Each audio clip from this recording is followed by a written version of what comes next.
Buongiorno a tutti, benvenuti. Eccoci. Allora, un piacere essere qui anche oggi con i relatori che ci accompagnano in questa presentazione del messaggio del Papa per la celebrazione della Giornata Mondiale di Preghiera per la Cura del Creato, che come sapete è il 1° settembre, e dal titolo Ascolta la voce del Creato, un canto di lode che sale a Dio dal creato, un grido di dolore per le ferite inferte a questo, sono al centro di questo messaggio, mi pare. Ma per entrare più in profondità nella lettura di questo documento e per rispondere anche a questo invito all'ascolto, siamo grati ai relatori che sono qui con noi per accompagnarci, a cominciare proprio da Sua Eminenza, il Cardinale Michael Czerny, prefetto del Dicastero per il Servizio e lo Sviluppo Umano Integrale, a cui do subito volentieri la parola e a cui do un caloroso benvenuto. Grazie di essere ancora qui. Thank you very much. This year, the Holy Father's message implores the world, listen to the voice of creation and hear its bittersweet song, sweetly praising the Creator, bitterly lamenting our mistreatment of nature. Very worried about this mistreatment, the Holy Father calls for bolder action from all nations during this year's COP27 and COP15 summits on climate change and biodiversity. Regarding COP27, Pope Francis again joins scientists in holding to the Paris Agreement's temperature increase goal of 1.5 degrees. The planet already is 1.2 degrees hotter, as I think we have all experienced, and yet new fossil fuel projects every day accelerate our race towards the precipice. Enough is enough. All new exploration and production of coal, oil, and gas must immediately end, and existing production of fossil fuels must be urgently phased out. This phase-out must include a just transition for impacted workers into environmentally sound alternatives. The proposed fossil fuel non-proliferation treaty holds great promise to complement and enhance the Paris Agreement. Many Catholic institutions are already divesting from fossil fuel corporations and striving towards a net zero climate impact. Regarding biodiversity, the second COP, the Holy Father highlights the need for a new UN agreement to halt the destruction of ecosystems and the extinction of species. At least half of the Earth and oceans need to become protected areas by 2030, and ravaged ecosystems must be restored, always upholding the rights of indigenous peoples and local communities. May this limit the harm inflicted by the great extractive industries that Pope Francis calls out and challenges: mining, oil, forestry, real estate, and agribusiness. I'm happy to announce that the Dicastery for Promoting Integral Human Development is strengthening the Laudato Si Action Platform by naming John Mundell as its director. Mr. Mundell is an environmental engineer with Laudato Si experience on behalf of the Focolare movement. During this season of creation, may all Christians come together to celebrate the creation's sweet song and respond to creation's bitter cry. Thank you for your kind attention. Grazie Eminenza per le sue parole, thank you Eminence for your words, e anche per queste buone notizie, questa nomina di cui ci parlava, per aver citato anche l'impegno del Dicastero che le guida in questo senso. E in collaborazione anche col Dicastero per la Comunicazione è stato preparato un contributo video in diverse lingue, anche per illustrare visivamente quello che lei ci diceva e il contenuto del messaggio. Magari possiamo vederlo un momento nella sua versione un po' più breve, però per i giornalisti dovreste riceverlo con il resto del materiale riservato a voi per la giornata. Allora chiedo intanto di mandare rapidamente il video. Grazie.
Ora abbiamo invece il piacere di ricevere un messaggio, sempre video, in questo caso per questioni di connessione e questioni di fuso orario, di Monsignor José Colín Mendoza Bagaforo, vescovo di Kidapawan, nelle Filippine, che è il direttore nazionale di Caritas Filippine.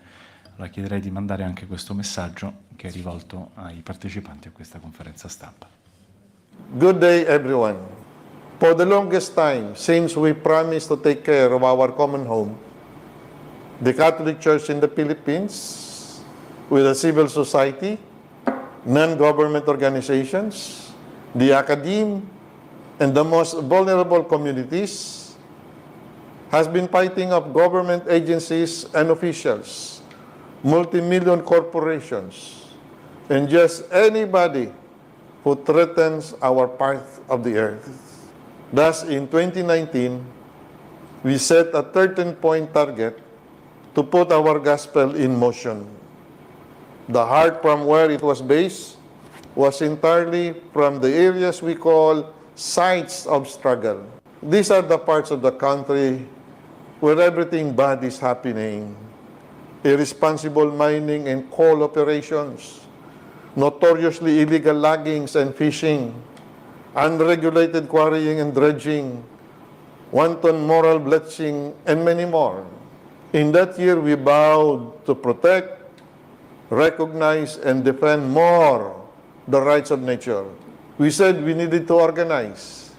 We needed to come together to make our efforts more focused and impactful. Since then, we have seen the rise of more environmental defenders.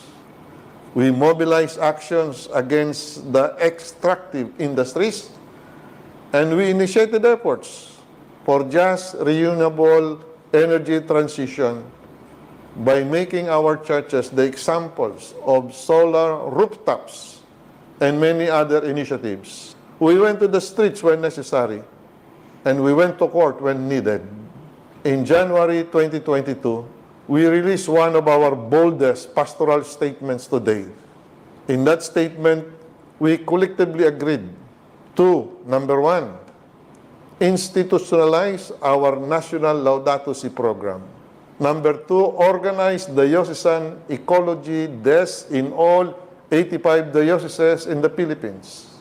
Number three, should all financial institutions refuse to heed our call to increase support to renewable energy, we will divest all our financial assets from them by 2025.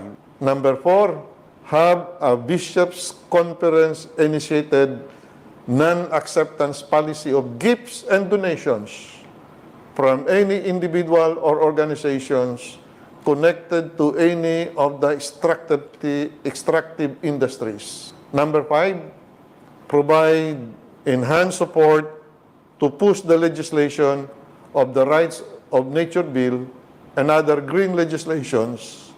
And number six, create Laudato Si schools through our Alay Kappa Legacy Stewardship programs.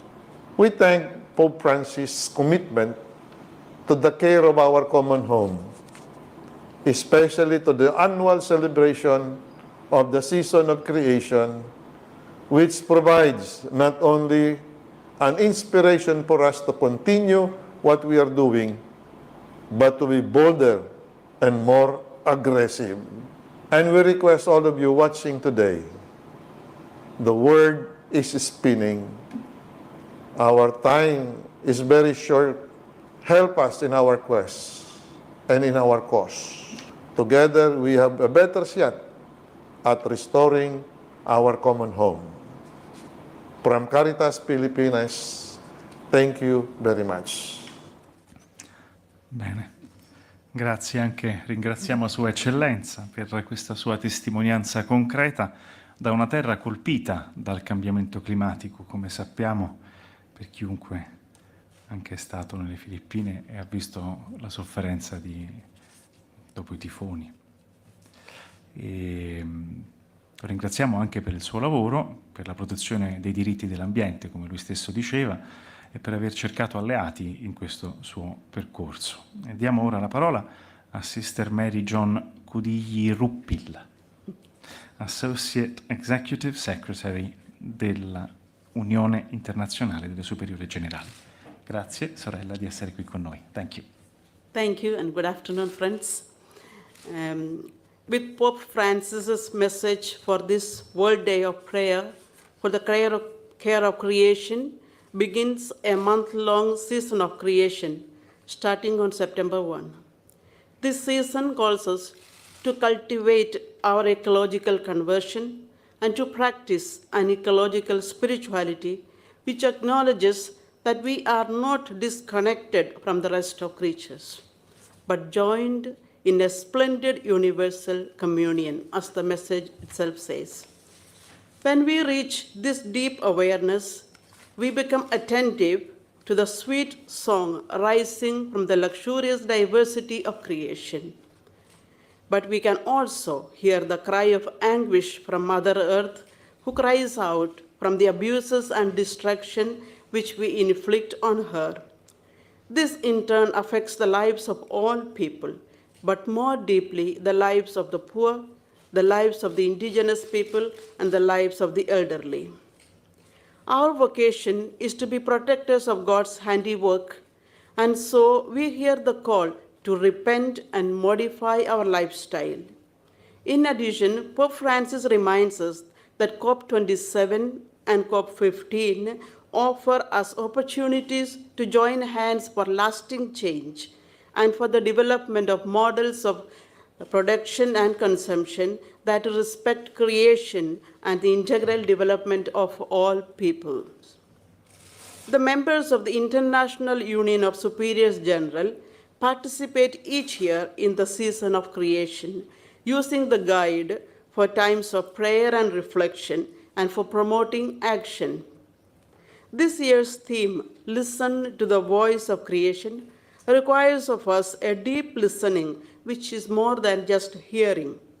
It is contemplation, which opens our hearts to hear the many voices of creation, to be nurtured by its beauty and abundance, and to be disturbed by its disfiguration and destruction. Critical thinking, responsibility, simplicity, truth, humility, respect, and forgiveness are attitudes that help us to live eco-justice daily. True transformation calls us for a deeper spiritual connection with all that is alive. OISG has been asked to exercise leadership in the religious sector of Laudato Si Action Platform. But even before that, we have been very active on issues related to ecology. We have been conducting webinars and short courses on this theme. And as congregations, we engage in networking with other agencies and organizations. We hold workshops, seminars on the theme of ecology, and we organize monthly reflection days for our communities based on Laudato Si theme. We give radio talks and we sit and support grassroots initiatives on sustainable development. As religious sisters, we commit ourselves during this time of season of creation to pray for conversion of heart through our liturgies, our prayers, and to advocate for change through our symbolic acts, and to raise awareness through our congregational ministries, our structures, and our institutions. During this season of creation, we join the worldwide community in embracing our vocation to care for our common home. We will intensify our efforts as OISG through deliberate choices and enduring initiatives to make known the ancient wisdom of the Jubilee in relation to the earth, to remember, to return, to rest, and to restore. Thank you. Thank you, sister. Thank you for your words. You mentioned the theme of listening, the profound listening also that becomes contemplation. And thank you also for mentioning again the first victims of climate change. You spoke of the poor, the indigenous people, the elderly, and just think of the heat emergency even in rich cities such as Rome. So thank you for your words. Now I would like to pass the floor to Cristina Leagno, the Associate Director of the Laudato Si movement. Welcome, Christina, to the Holy See Press Office, and thank you for being here with us. Thank you so much for having me. Pope Francis's message for this year's season of creation is one of urgency and hope. It emboldens our Laudato Si movement of Catholic individuals and institutions, laity and religious, youth and elder, from the global north and global south, in our common mission to care for our common home. The Holy Father reminds us that the season is a time of both contemplation and action. We are to pray in the great cathedral of creation, to listen to the anguished cries of creation in the countless silenced species, our brothers and sisters of the native peoples, the poor, and the youth. We are called to respond with concrete deeds, to do everything possible to prevent, or at least limit, the collapse of our planet's ecosystems. We at the Laudato Si movement are honored to be part of the Ecumenical Steering Committee of the Season of Creation, along with the Dicastery for Promoting Integral Human Development, and our Protestant, Orthodox, and other Christian sisters and brothers. Each year, the committee publishes a guide with prayers, action suggestions, and resources to celebrate the season, which can be found online at theseasonofcreation.org. In a global ecumenical initiative to join the season, these faith leaders declared that as an unstoppable wave during the season of creation, Christians from all over the world will witness to listen and respond together to the cry of creation. Christian institutions will be joining Pope Francis in urging the great extractive industries, mining, oil, forestry, real estate, agribusiness, to change course through actions such as fossil fuel divestment. We will be calling for the needed communal conversion at the upcoming UN summits on biodiversity and climate, to adopt a new multilateral agreement to halt the destruction of ecosystems and the extinction of species, and urge more ambitious, nationally determined contributions in order to reduce to zero as quickly as possible net greenhouse gas emissions. In recent days, over 1,100 people have died in Portugal and Spain's heat waves. In Monterrey, Mexico, 5 million people are without water. And London has just registered temperatures of 40 degrees Celsius, as hot as the Sahara. We can see that, as Pope Francis says, we are reaching a breaking point. Pope Francis says in his message, delay on the part of others can never justify our own failure to act. Inaction is no longer acceptable. We at the Laudato Si movement lift up the Pope's message in hope, trusting, as our ecumenical faith leaders have shared, that each initiative during the season of creation will be an essential piece of the mosaic that only together we could create. We journey together in faith and commitment. Thank you. Thank you, Christina. Thank you for your words. Thank you for underlining what the Pope writes, that delay on the part of others can never justify our own failure to act. It's true at many levels, really, and even more for personal commitment and the institutional commitment necessary to avoid those tragedies that you were mentioning and that are striking particularly the poor in these times. I know that now that ora c'è un breve video, che è un video contributo del movimento Laudato Si, e vediamolo insieme.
Bene, grazie anche per questo contributo che mostra anche tutto l'impegno del movimento in tutto il mondo, vicino a tante situazioni concrete, in un'umanità tanto varia ma anche consapevole dei rischi che corriamo. Allora, grazie anche per questo. Thank you also for this video contribution to explaining the message and to explaining also the work that has been done and is done constantly throughout the world. Grazie Cristina. E now apriamo ci apriamo anche alle domande da parte dei giornalisti che sono qui in sala e che ascoltiamo con piacere. Phoebe Nathanson, good to see you. Hello, I'm Phoebe Nathanson from ABC News. I wanted to ask you, Your Eminence, forgive me, I don't know who John Mandel is, and I don't know what job he's going to be doing. Could you help us understand? So John is a environmentalist and activist in the United States, and has been involved especially in helping the Focolare movement in its response to the challenges that Laudato Si lays out for us. And his role will be to direct the platform, the Laudato Si Action platform, which has had a good initiation, but now is going into a second phase, which needs also more, let's say, organization. Grazie Eminenza. Thank you. No. Wherever it is most necessary. Bene. Ci sono altre domande da parte? Prego.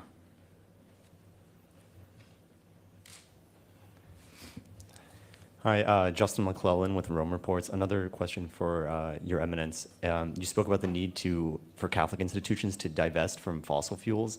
I was wondering if you have any message for Catholic institutions, thinking particularly about Catholic universities, if they can hold investments in good faith in fossil fuels to advance their own interests. Thank you. I think there's, while there's quite a lot of consensus for divesting, because divesting is not only let's say, a financial decision, a decision of, you might say, internal, but it is also a form of advocacy. At the same time, I think it's fair to say that there is debate. And the other side of the debate, which I think your question is hinting at, is that there are investors who hold on to their investment in order to play an activist role within the corporations. And it's time will tell if that is an equally valid way of exercising our responsibility, because the corporations are finally also human communities, human creations, and if they're going to try to respond to the crisis, having Catholic investors who are taking an active role can also be a good contribution. But I would say that we need facts. In other words, it's not enough to say we are investing because we want to play a role. We'd like to see what role is in fact being played and what results are there. Otherwise, in conscience, one should do best. Bene. Prego, Roland. Ben trovato. Grazie. Roland Juchem dall'Agenzia Stampa Cattolica Tedesca, KNA. A question. The Pope emphasizes the fact that the Holy See recently has joined the Paris Climate Accord, which was signed in 2015. Why did it take so long, 7 years, for the Holy See to accede there? I'm afraid was not part of the negotiation. Maybe it would have gone faster if I don't know why. But to give you a serious answer, the Holy See's role, as I think many of you know very well, and in fact many of you help us to exercise that role, is not the same. It's not simply a smaller version of what other participant states do. And so for the Holy See to, let's say, adhere to a treaty has much less to do with the concrete topic of the treaty, because we're so small and in many cases not at all involved in the issue actively, but because of more leadership, influence, mediation, and so forth. And there, these factors come in a way that are more important. So simply signing, while it's important, doesn't necessarily have much effect. What's your strategy when you sign? And what are you trying to achieve? And is signing right now the best way? These are questions that the Holy See would have to face. As I say, I didn't participate, so I don't know which of these were there. But I think you can appreciate that those are considerations that are worth taking up, rather than simply sign because everybody should sign, but then without being able to exercise our particular role in the world community. While the signing may have been recent, as Your Eminence, you're saying the work of the Holy See on this topic dates back to well before 2015, that's for sure. Però se ci sono delle cose più specifiche, magari possiamo sentire chi invece magari era coinvolto nel lavoro che è stato fatto per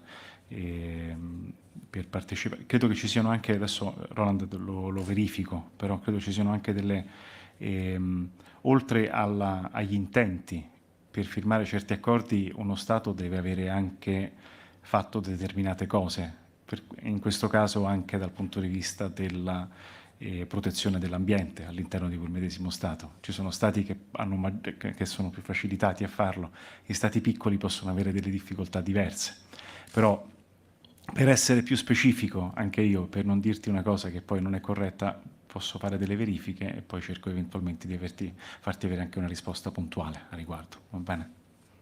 Grazie intanto per la domanda.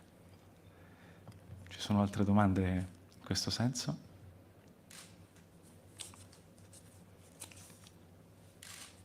Faccio io una domanda alle nostre due, a Cristina Leagno e a Sister Mary John, if there are any initiatives in place already with regard to the biodiversity issues that will be raised in November this year. Please. That is my question to you. So already much is in motion to hear the cry of the earth and the cry of the poor ahead of the important Summit on Biodiversity in Canada.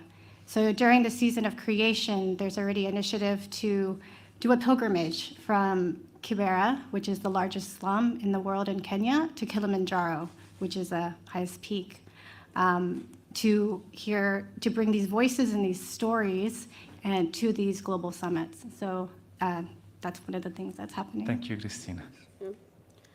For OISG, we have this project called Hope for the Planet, and under Sister Sheila, who should have been here, and so she is organizing a number of initiatives, and also on the Laudato Si Action platform, there are very, very concrete steps that they are asking congregations to commit themselves to register, and biodiversity issue, that's also one of them. Thank you, Sister Mary Jo. But we are still to develop yet. That's molto bene. We still have a few months until November. Yeah. Molto bene. If there aren't any other questions, se non ci sono altre domande, forse possiamo chiudere qui oggi. Ringraziamo i relatori che hanno parlato, ringraziamo il Santo Padre per il suo prezioso messaggio che ci prepara al 1° settembre di quest'anno, e ringraziamo il Movimento Laudato sì per il prezioso lavoro che svolge, chiaramente, e l'Unione Superiore Generali e per il loro lavoro, e come anche tutti coloro che sono in sala. Ci sono vari ospiti oggi che lavorano a questo livello tutto l'anno e ringraziamo anche loro per il lavoro preziosissimo che svolgono in questo senso. E ringraziamo tantissimo i giornalisti che sono intervenuti, che sono qui con noi, e ci diamo appuntamento a, credo, questo lo dico invece diciamo più come sala stampa, ci diamo appuntamento probabilmente ad agosto, inoltrato a questo punto, quindi per le conferenze stampa, ecco. E buon viaggio per chi sarà in viaggio e buon lavoro per tutti. Arrivederci.